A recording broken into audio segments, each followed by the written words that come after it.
We are ready to kick off with the first session. It's going to be orientated on answering the main question for furniture industry about its future and how to help our customers to produce furniture much more efficiently. And the first person who's going to help us in answering this question is Mrs. Gabriela Kemendi, Secretary General at EFIC. European Furniture Industries Confederation is the voice of European furniture manufacturers.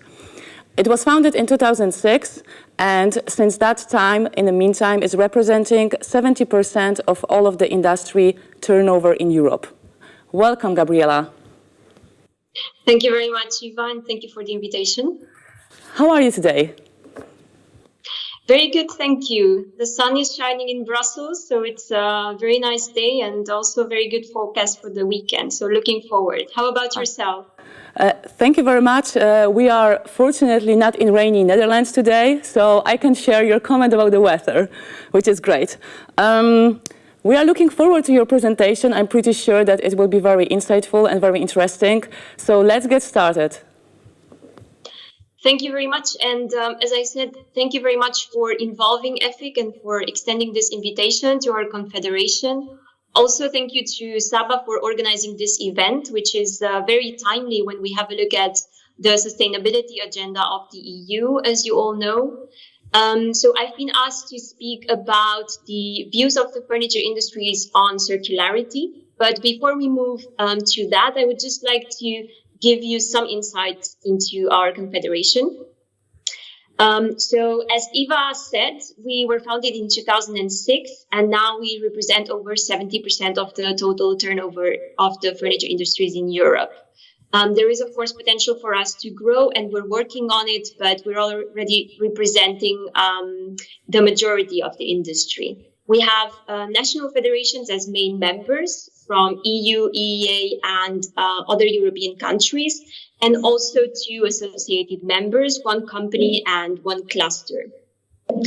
Also, some key figures about the EU furniture industry. So the industry employs about 1 million people in approximately 120,000 enterprises, mainly SMEs and micro enterprises, and generates 96 billion euros turnover on an annual basis. The EU furniture industries, also for you to know, consumes and produces 25% of the world furniture and represents about 40% of the total world trade. Let's move on to the key areas of interest for our confederation. So, as I said, the sector is composed mainly by SMEs and micro enterprises, and with that in mind, we strive for deeper harmonization of the single market rules in order for these companies to have a predictable framework to work under. We are now very much focused on environmental and circular economy initiatives at EU level, and I will speak a bit more about that in a bit. We, as an industry, promote international trade that is free but rules-based, and the industry is quite a lot oriented towards international trade, imports and exports, as you have seen on the previous slide. And EFIC is also a social partner at European level. And in this platform of the social dialogue, we tackle issues such as skills needs, health and safety, and attractiveness of the industry. And then there are a number of other topics that are a bit more transversal, such as standardization initiatives, intellectual property rights, that we're also following. So what you're seeing on the slide is, of course, not exhaustive. And now moving to the environment and circular economy agenda. As I said, this is one of our main areas of interest. And as you all know, the EU has a very ambitious sustainability agenda in place. We saw the publication of the European Green Deal in 2019, which is the sustainability framework agenda of the EU, with the main goal of making Europe a climate neutral continent by 2050. The European Green Deal addresses a number of areas in order to attain this objective of climate neutrality. And one of them is industries becoming more circular. So with this in mind, we saw a circular economy action plan update in 2020. And one of the main initiatives that we're following now at European level is an upcoming sustainable product initiative. And let me tell you a bit more about why it's so important for us to follow this file. We expect the proposal of a directive at the end of the year. And we have been involved heavily in consultations with the Commission and with external consultants, which are working on an impact assessment that will accompany this proposal for a directive. And you will see why it's so important for us, because this future directive aims at widening the scope of the current eco-design directive to also cover non-energy related products. So we will see that this main initiative will have a great impact on how furniture is produced, consumed, and discarded of in the future. The proposal, apart from widening the scope of the Eco-Design Directive, will also cover design for sustainability, making sure that producers improve the durability, the reusability, upgradability, and repairability of their products, making sure that they put in place a modular design so that the key components and materials can be disassembled and separated, or making sure that the use of hazardous substances is minimized. So apart from the design aspect, there are talks about the introduction of electronic product passports in order to pass along the value chain the information on the product. And also this initiative will tackle circular business models and the implementation of these. The Sustainable Products Initiative, which we expect at the end of the year, as I mentioned, there will be a proposal from the Commission, will give priority to product groups such as furniture, which was identified in the Circular Economy Action Plan as one of the groups that have to be tackled at first, together with some others, as you're seeing on the slide, like electronics, textiles, intermediate products, or other such as steel, cement, etc. So, as I said at the beginning of the presentation, I've been mainly asked to speak about the views of the furniture industry on all these initiatives on circularity. And I can tell you that the industry sees circular economy as an opportunity. We embrace all these changes. And we also think that the transition to circularity will be the main contribution of the furniture industries to the climate neutrality objectives that I was talking to you about. So there are a series of general principles that we are promoting towards European policymakers when it comes to creating legislation on circular economy, such as the need for taking a holistic approach and not reinventing the wheel. There is a lot of legislation that already exists, which will have to be updated, but it has to be already taken into account. And it's very important that rules are harmonized at European level, including definitions, because we need to have a common understanding on circular economy. It's also very important from our view to involve the industry, because there are already a lot of best practices, and we can share our expertise in the making of the legislation. And of course, it's also very important to involve standardization bodies. Just to give you an example, CEN/TC 207 for furniture is already tackling circularity needs of the furniture industry. And a standard is already under development on disassemblability to start with. And a special working group within the committee has been established to work on circularity needs for the furniture industry. I was saying that policymakers have to have a holistic approach. It's also very important that they take into account the whole value chain. So the furniture industry is part of the process, but we cannot make it alone. So there needs to be collaboration with other partners along the value chain. And of course, our suppliers are a very important actor here. So collaboration is key. Some other principles that we're putting forward to policymakers is the need for making sure that the complexity not only of the value chain is taken into account, but also of the product itself. Because as you know, under the umbrella of the furniture category, a lot of different products fall. And there is a lot of wide range of materials that is used in furniture production. So all these aspects have to be taken into account when policymakers deliberate about product design, electronic product passports, or the implementation of circular business models.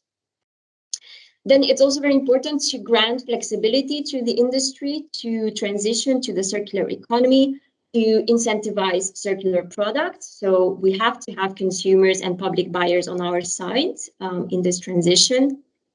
There will be a need to research a number of parameters, and also the appropriate funding needs to be put in place for that. Then, as I was saying earlier, the furniture industries are very much international trade oriented. So we need to make sure that imported products follow the same rules as those that are produced in the EU. So all this global aspect has to be taken into account when developing circular economy rules.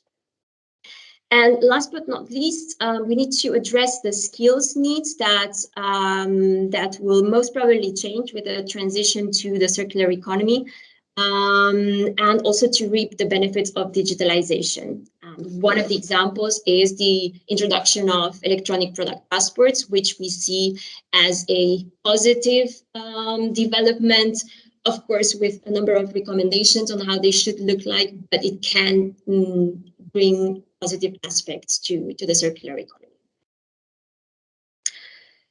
So with this in mind, what should be the role of adhesives in a circular economy, given that, as we see, there will be upcoming demands from policymakers on implementing a modular design, on making sure that materials and components are separable and disassemblable, as key features to enable repairability, upgradability, and a more optimal recycling?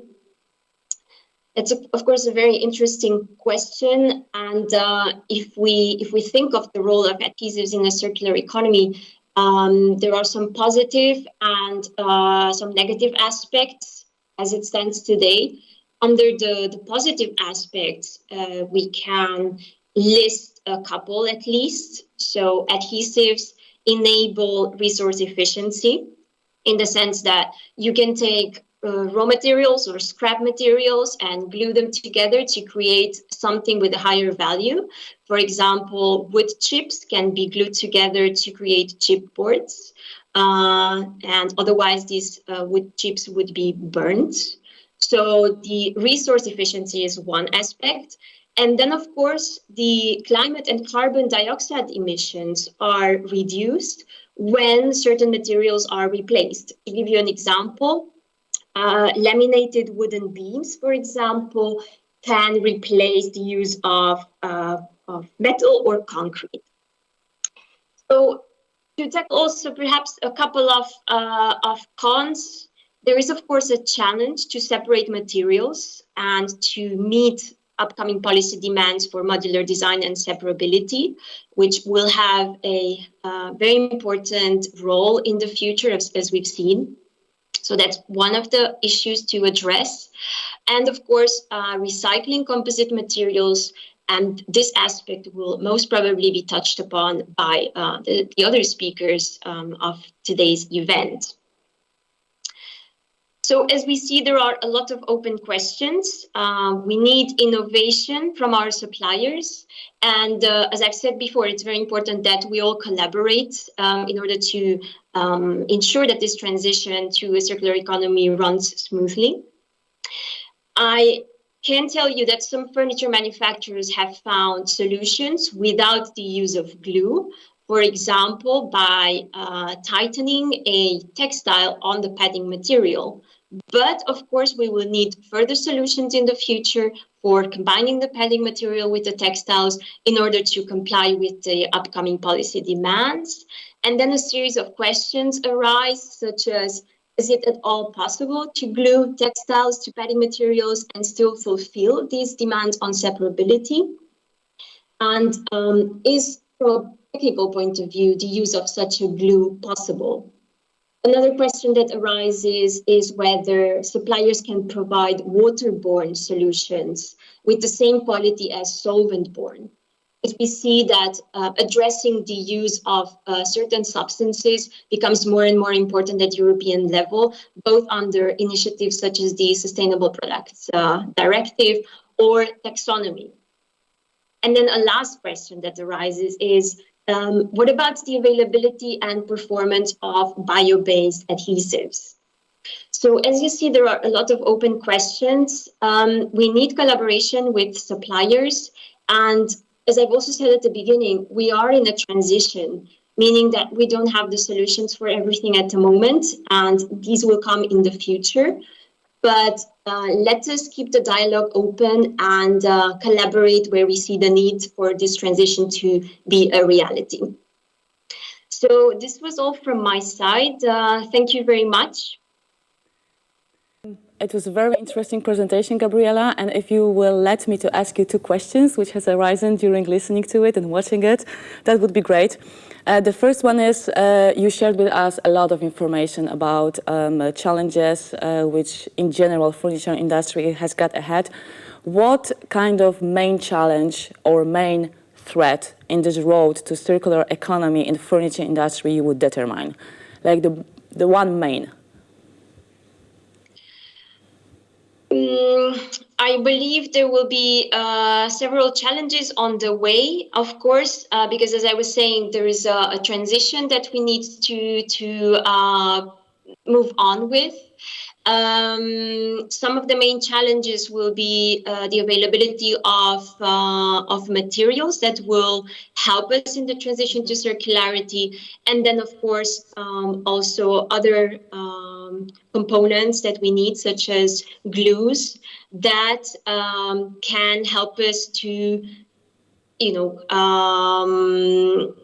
comply with the upcoming demand on product design, as I said, but also on the use of certain substances, such as hazardous substances. Okay. So these are the two aspects that come to my mind. Okay. There could be others, of course. As I said, the value chain is very complex. We have a two-tier distribution system in the furniture industry in many countries. So that will also impact a lot what can be done and what not in the future when it comes to circular economy. So there is a lot of complexities to take into account. Okay. Great. Thanks for the answer. And the other question, I was wondering while listening to your presentation, is the circular economy and the concept which all of us, we do agree is like the future in furniture industry. Is it the concept which is more coming from EFIC to its members, or more the pressure is given from the members to EFIC to like collaborate on that one? Who's giving more pressure on that one? That's an excellent question. I think it comes from both sides, if I must say. On the one side, we see that there is a lot of development and a lot of initiatives coming from the European institutions.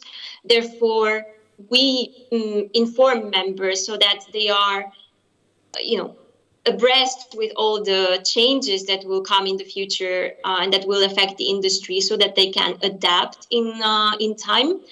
And on the other hand, we see a lot of manufacturers who are advanced in the circular economy and who have already found their own solutions and a lot of good best practices that could be at a certain stage also part of future legislation.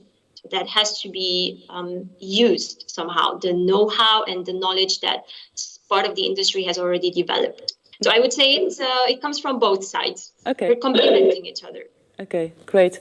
Thank you very much, Gabriela, for sharing your knowledge and your perspective on the subject with us. Thank you. Thank you. And have a wonderful day. Our next guest, who is going to help us to answer next questions on the future of furniture production, is Mrs. Amelia Dubowska. Amelia is representing Coats Company. She's a head of household and recreation sector at EMEA area. Coats is a worldwide leading thread producer which is supplying not only furniture industry but also many others. Hello, Amelia. Hello, good to see you. Hello, how are you today? I'm good, okay. That's a pity that we can only meet online still, but I really hope that next months will bring us the change. Exactly. I have to say that one because I'm really happy that you are with us today, and it brings to all of this event even more Polish accent. Both of us, we are from Poland. Both of us within our companies, we do have a serial role, so it's even more a pleasure for me to host you over here. I did prepare a few questions to you. Hopefully they won't be extremely challenging. Definitely they won't. And let's start from the most general one. So I would like to ask you about general trends in design and developments in the market, which you do observe, and how Coats as a company is reacting on them. It's a great question, and we can talk about it hours and hours, I think. I think we have to concentrate on two main trends in design and in production and separate them a little bit, but not totally. So the main thing, which already Gabriela mentioned a few minutes ago, is the circular economy turning into sustainability, more interest into eco-friendly products. And this is visible in two things.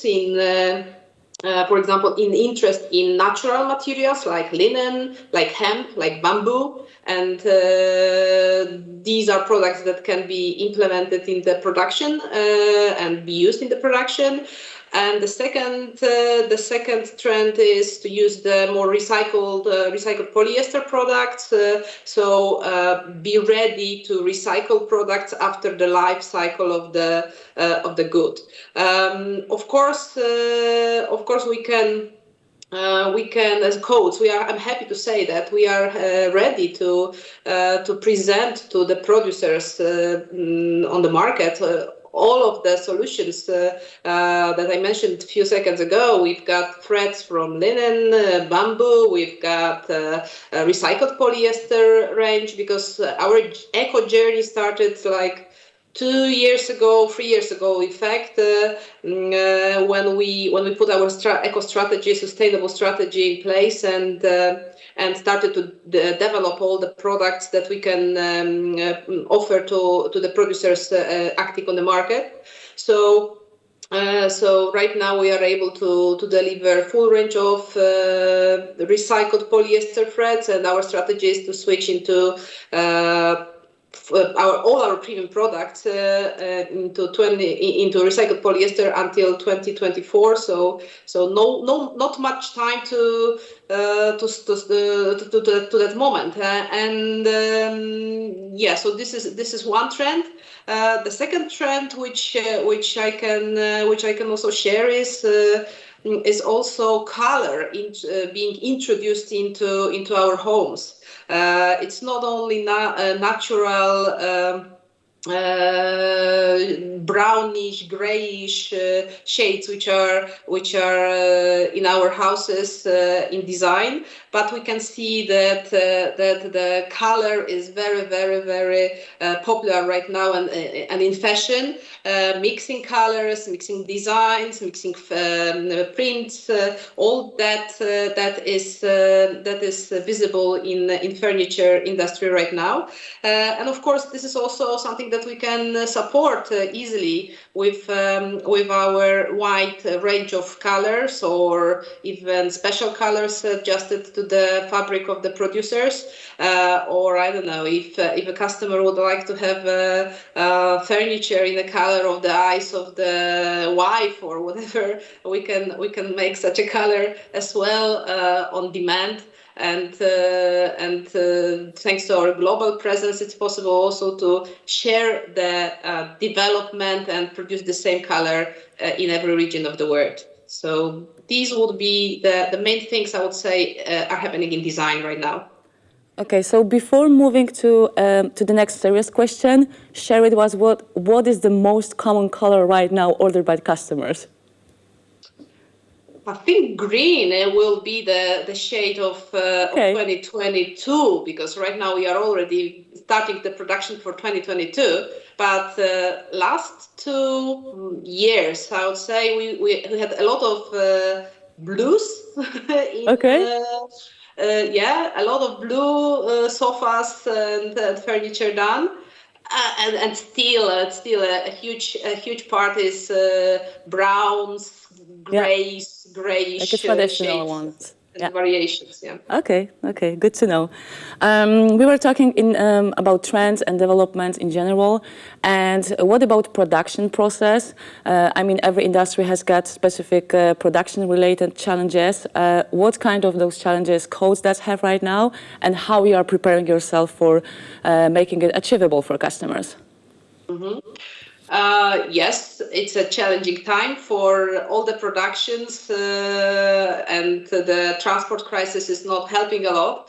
Of course, the main thing is the raw material shortage and the cost of the transport. These are the main things that are a pain. That are a pain of all the producers. And the third thing I would say is the lack of people that would like to work in close to the production, and how Coats is it's dealing with it. So thanks to the global presence, we are able to share our knowledge and our resources, which we have all over the world.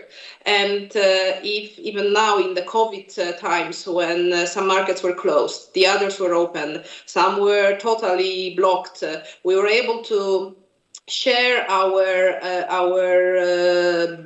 resources and our possibilities and exchange the possibility to produce worldwide. If Vietnam was closed, we were producing in Brazil. If India was closed, we were producing in Europe, in Hungary. So and if Morocco had some problems, we were able to share with them some goods and be able to supply customers with the goods that they really need for the production. And the demand is also growing hugely, and we see that not only in Europe. People are sitting at home on home offices, they are looking at their walls and they are trying to add something new to the environment. They are spending 8 or 10 hours every day. So we see a huge increase in demand. So thanks to that, we are able to smoothly deliver goods to the customers.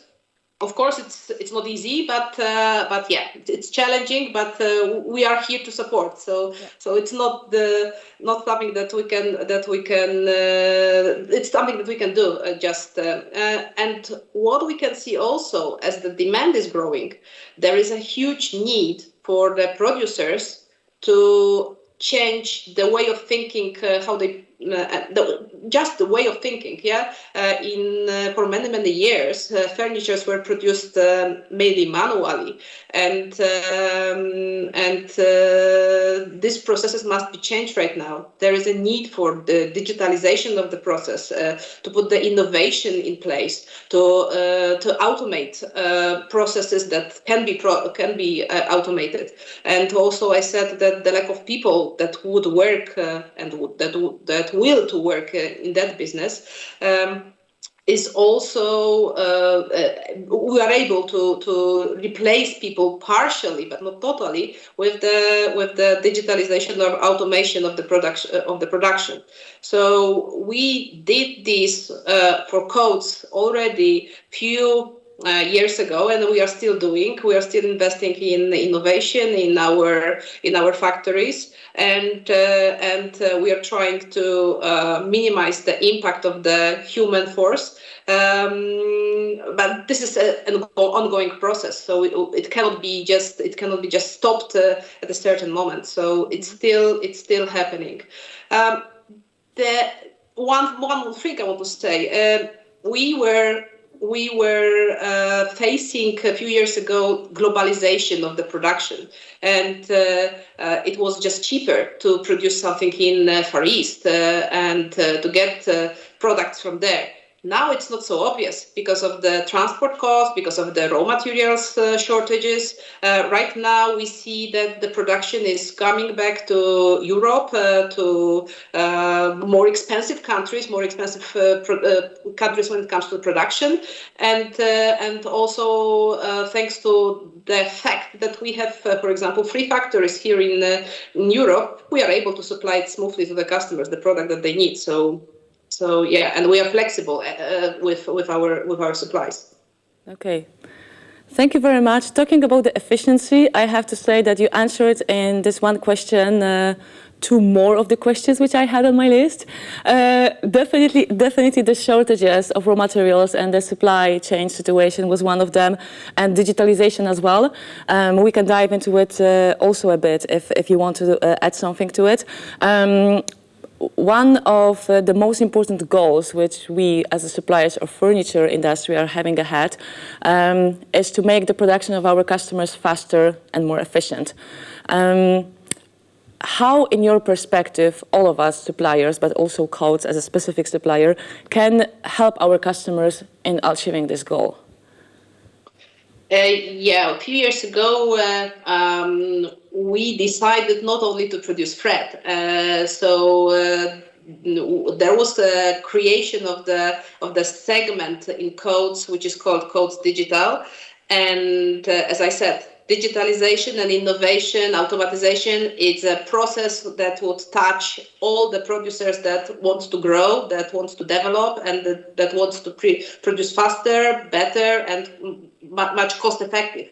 So Coats Digital is offering to the producers software solutions, sharing the industry best practice based on the numbers, based on the digital tools like product life cycle management or time and cost optimization tool or standard cost verification tool. So all these digital solutions are also available in our range, and I can surely say that that Coats is not only a supplier of thread, but also a partner supporting producers to develop faster and just becoming better.